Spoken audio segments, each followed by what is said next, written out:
Et on revient donc sur la catastrophe aérienne en Corée du Sud. 179 morts et 2 rescapés seulement. Un homme et une femme, membres de l'équipage, qui souffrent de multiples fractures. Julien Lyon. Allongé sur ce brancard, un miraculé du crash est transporté à l'hôpital.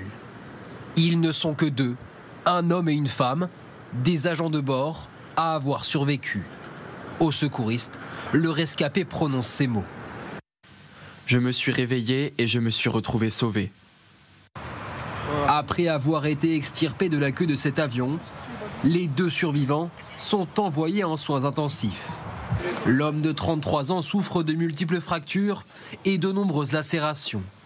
L'hypothèse d'une paralysie complète de son corps n'est pas écartée. La seconde survivante est une hôtesse de l'air de 25 ans. Lors de l'atterrissage, elle a été blessée à la tête et à la cheville. Son pronostic vital n'est pas engagé. Pour éviter une nouvelle catastrophe, la Corée du Sud envisage d'inspecter sa flotte de Boeing. Voilà, on en parle avec nos invités. Le général Dominique Delors, bonjour. Ancien chef du Centre opérationnel interarmées, ancien conseiller Afrique-Moyen-Orient du chef d'état-major des armées. Votre livre, le dernier, 2031, les batailles de la présidente, aux éditions du Sémaphore. Hélène Blanc, bonjour. Politologue, spécialiste de la Russie et du monde slave. Alors, vous aussi, on signale la publication de votre dernier ouvrage, Bon baiser de Paris, aux éditions Ginko. Et Magali Barthès, notre éditorialiste, qui est avec nous. Bonjour Magali. Bonjour. On va pouvoir en parler plus longuement. D'abord, on va partir en Corée du Sud, rejoindre notre correspondante pour savoir exactement ce qui se passe aujourd'hui. On avait envie, avec vous, Chloé, de faire un point sur l'enquête. Où en est-on ? La chronologie de cette catastrophe aérienne se précise au fur et à mesure que l'enquête avance. Ce que l'on sait aujourd'hui, c'est que cet appareil de Jeju Air a tenté de se poser une première fois à l'aéroport. À 8h54, la tour de contrôle émet une alerte au risque de collision avec des oiseaux. À 8h59, le pilote émet un Mayday avant de tenter cet atterrissage d'urgence à 9h03. L'appareil tente de se poser, le train d'atterrissage ne sort pas, l'avion ne parvient pas à ralentir et percute une structure en béton en bout de piste. Cette structure solide à quelques centaines de mètres de la fin de la piste fait partie des questionnements actuels des experts, mais c'est surtout les boîtes noires retrouvées hier qui vont permettre de faire avancer l'enquête. Celle contenant les données de vol est particulièrement endommagée. Le ministère des Transports a aussi annoncé que l'ensemble des avions, des Boeing 737-800, le modèle impliqué dans le crash, qui appartiennent à des compagnies sud-coréennes, vont être inspectés. Cela représente une centaine d'appareils. Merci beaucoup, Chloé. Alors ça, c'est un point complet, effectivement, général. Quel est votre avis à vous ? On a l'impression d'une succession, finalement, d'événements qui ont conduit au drame. Oui, c'est la partie la plus bizarre. Généralement, il y a une cause principale et puis un crash éventuel. Là, on a un problème moteur, un problème de train d'atterrissage, sans doute aussi un problème de volet, du moins certains le disent, un problème de communication aussi avec le sol. Il va falloir les analyses, évidemment, des boîtes noires qui vont être retrouvées, pour savoir qu'est-ce qui s'est véritablement passé. Il semble qu'il y ait une accumulation de facteurs très défavorables. Et là, ensuite, on se retrouve dans un crash avec un avion qui fait une sortie de piste et puis qui va heurter un mur. Oui. C'est généralement là aussi... Alors là, ça dépend de la disposition, mais généralement, les aéroports disposent d'air large qui permettent justement à des avions qui quittent la piste ou qui la perdent de ralentir vaille que vaille en direction de la sortie, mais sans heurter des murs, comme ici.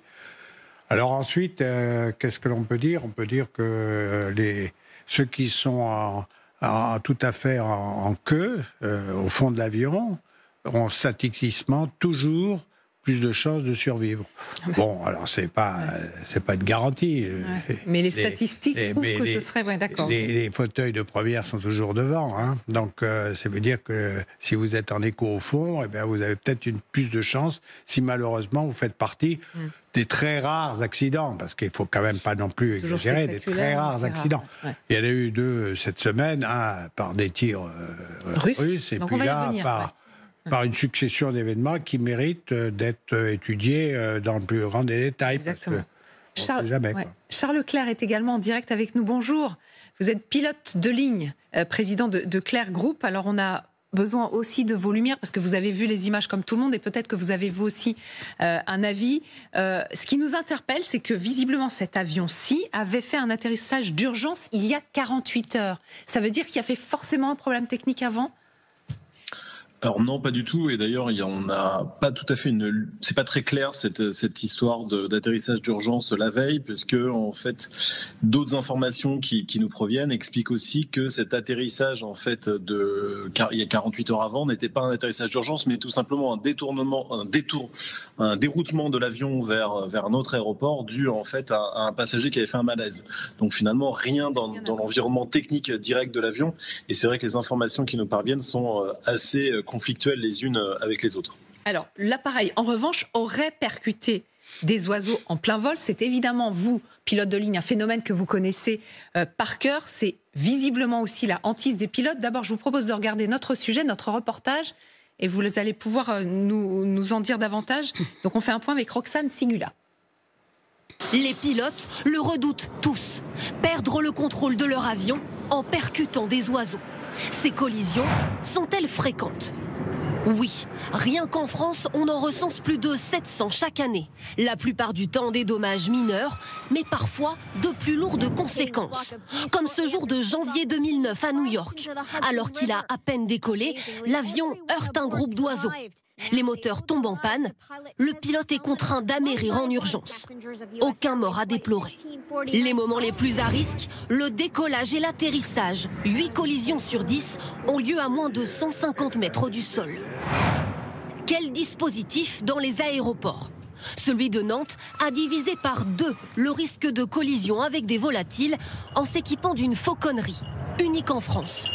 4 rapaces sont élevés et entraînés par cet effaroucheur pour repousser les autres oiseaux. 7 jours sur 7. Vous voyez, elle a l'affût, là, elle cherche. Anthony et son équipe patrouillent sur le tarmac du matin au soir.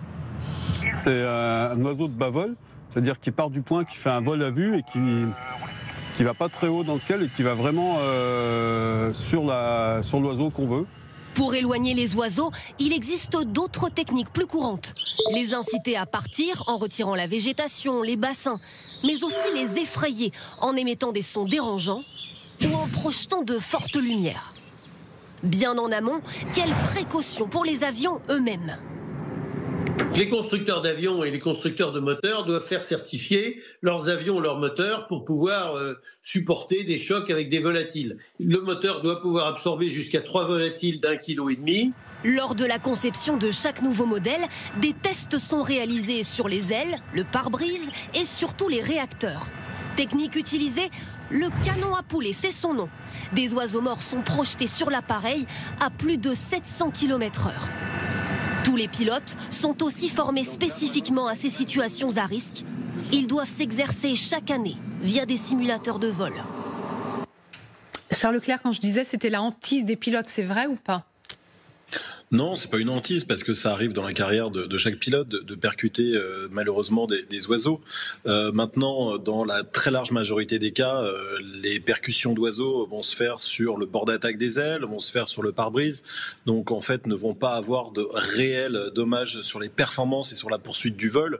La situation la plus problématique reste systématiquement quand ces volatiles en fait sont ingérés directement dans les moteurs et plus particulièrement dans les 2 moteurs parce que c'est un des seuls cas finalement où dans un avion, comme vous le savez, tout est doublé, tout est triplé pour faire face à n'importe quelle situation d'avarie technique.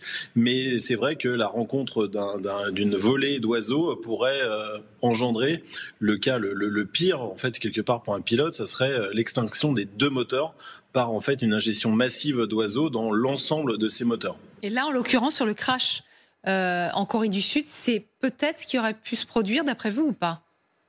C'est très compliqué parce qu'il n'y a aucune corrélation directe en fait entre la percussion de l'avion avec des oiseaux. On voit une vidéo assez claire qui est prise par quelqu'un au sol où on voit que l'avion manifestement on voit une sorte de fumée et une sorte d'éclair en fait qui sort de l'avion qui en fait sont tout simplement une visualisation en fait claire d'un oiseau ou de plusieurs oiseaux qui rentrent dans le réacteur réacteur droit. Voilà, ça dit pas du tout que le réacteur gauche en fait était touché. Donc à partir de ce moment-là, on pourrait supposer qu'ils avaient un réacteur fonctionnel jusqu'à aller amener cet avion sur la piste d'atterrissage. Cette hypothèse est d'autant corrélée qu'ils avaient encore un moteur, à minima, qui poussait, puisqu'ils ont réussi à atteindre le bout, ils ont réussi à atteindre le point de toucher des roues de la piste d'atterrissage, alors que cette ingestion d'oiseaux s'est faite à 3 ou 4 nautiques en amont de l'atterrissage. Donc, normalement, ils avaient un moteur qui leur permettait de remettre les gaz. Parallèlement à ça, ils ont un problème de train d'atterrissage, manifestement, puisque ce train d'atterrissage n'est pas sorti. Les trappes ne sont pas sorties, et donc ils n'ont même pas essayé de sortir le train en secours. La piste n'est pas préparée, on n'a pas de neige carbonique, et l'avion est rempli de carburant, d'où en fait la force de cette explosion. Et on n'arrive pas à comprendre aujourd'hui la relation entre ces deux incidents qui n'ont absolument rien à voir. Et même s'ils avaient eu ce problème d'oiseau, s'ils avaient encore un réacteur, ils auraient très bien pu remettre les gaz, se remettre en attente et là traiter clairement et proprement leur checklist en fait pour sortir le train en secours et normalement amener cet avion sur la piste d'atterrissage dans de meilleures conditions. Exactement. Alors là, on vient de le revoir l'atterrissage. Parce que malgré toutes ces avaries, donc le train d'atterrissage, malgré au moins un des réacteurs qui était défectueux, le pilote a réussi à atterrir. Ce qui pose problème là, c'est le mur, non ? Alors, ce qui pose problème, c'est tout simplement l'avion n'a pas ralenti. Alors déjà, l'avion est posé aux 2/3 de la piste. On arrive à le mesurer, c'est-à-dire qu'au lieu d'être posé sur le début de la piste, en fait, on voit que l'avion est amené tout doucement, en fait, avec le nez légèrement cabré pour préparer, en fait, cet atterrissage sans train. C'est encore une nouvelle incohérence. Si l'équipage était conscient qu'il n'avait pas de train pour se poser, pourquoi est-ce qu'ils n'ont pas traité une sortie d'urgence, en fait, de leur train d'atterrissage, puisqu'ils ont amené cet avion doucement, en fait, ce qui je laisse à supposer qu'ils étaient parfaitement conscients qu'ils n'avaient pas de train d'atterrissage. Après, donc l'avion est posé aux 2/3 de sa piste et malheureusement, quand vous posez un avion qui n'a pas de train d'atterrissage, vous glissez et ce glissement fait que vous ralentissez très difficilement. L'avion arrive à peu près à une vitesse de l'ordre de 140 nœuds. Ça nous fait des vitesses supérieures à 200 km/h et vous avez besoin de centaines et de centaines de mètres pour ralentir l'avion. Ensuite, on voit que l'avion laboure le sol parce qu'il n'a pas de train et en labourant le sol, il finit par percuter en fait une sorte de monticule qui se situe en fait légèrement a priori sur le côté dans l'axe de la piste. Et là encore, la réglementation impose certaines règles, en tout cas l'organisme de l'aviation civile internationale propose au travers de ce qu'on appelle de son annexe 14 des pratiques et normes recommandées et normalement vous ne devez rien avoir sur la piste, vous devez être en environnement protégé de vos servitudes, 90 mètres après la longueur de la piste, en Europe c'est même 240 mètres et en latéral 150 mètres de part et d'autre de la piste. Voilà. Et on a cet obstacle malheureusement qui finalement conduit à ce drame terrible, parce que ça n'est pas, encore une fois, les volatiles à la lecture des informations qu'on a aujourd'hui qui sont responsables de l'accident, mais bien le fait que l'avion se soit posé sur le ventre sans train d'atterrissage à une distance très éloignée du début de la piste qui fait que en fait, le bilan est malheureusement terrible. Terrible. Magali, c'est ça aussi qui interroge, c'est cette succession d'avaries de configuration d'aéroports qui n'étaient pas aux normes, parce que voilà, ça vient d'être rappelé, effectivement. Normalement, il n'y aurait pas dû avoir ce monticule-là. Oui, il est certain qu'en Corée du Sud, tout le monde essaye de comprendre ce qui est en train de se passer. Ces images que l'on voit là, elles tournent en boucle. Évidemment, traumatisme tout un pays. C'est la pire catastrophe aérienne qu'ait jamais connue la Corée du Sud. Donc évidemment, c'est tout un pays qui est traumatisé et qui cherche des responsables. Donc on a entendu tout de suite après le patron de la compagnie aérienne, évidemment effaré par ce qui s'était passé. A priori, l'âge de l'appareil n'est pas en cause parce que c'était un avion d'un modèle assez récent qui avait été mis en service en 2009, revendu ensuite par Ryanair à la compagnie sud-coréenne en 2016. Mais bon, manifestement, même si là, la Corée du Sud, en effet, va vérifier tous les Boeing de ce type-là, ce qui est bien normal après ce genre de tragédie, malheureusement, a priori, c'est pas l'appareil lui-même. Donc, en effet, on cherche une cause extérieure. Les oiseaux, en effet, les pilotes sont préparés, comme nous le disait notre intervenant. Et c'est vrai qu'il y a beaucoup de questions en ce moment qui se pose sur cet obstacle en bout de course. Oui.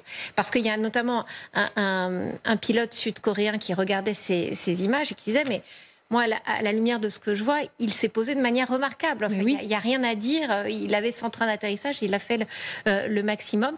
Bon, maintenant, les boîtes noires ont été retrouvées, elles vont être analysées, mais ce qui est sûr, c'est que c'est tout un pays qui réclame des réponses. Ah bah, des réponses. Charles Leclerc, quand même, on voit bien que ça vous interroge aussi, ça vous interpelle. Toute cette succession, là j'en parlais d'avaries, et puis donc c'est peut-être cet aéroport qui n'était pas aux normes. Est-ce que vous dites finalement c'est la faute à pas de chance ou vous avez d'autres théories ?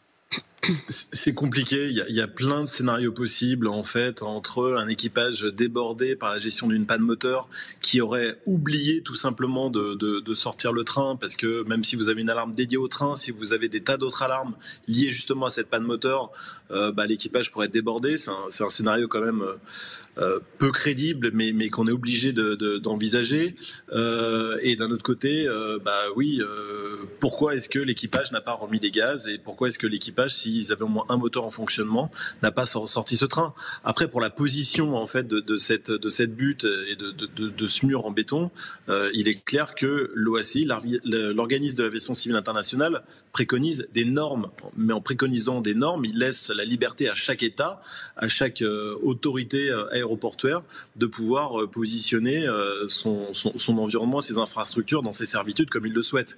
Malheureusement, ça a été tragique. Mais vraiment, le dernier phénomène déclencheur, encore une fois, de cet accident, c'est vraiment le train rentré, l'atterrissage aux 2/3 de la piste et cette butte. C'est vraiment les trois facteurs qui en fait donnent ce bilan aussi catastrophique.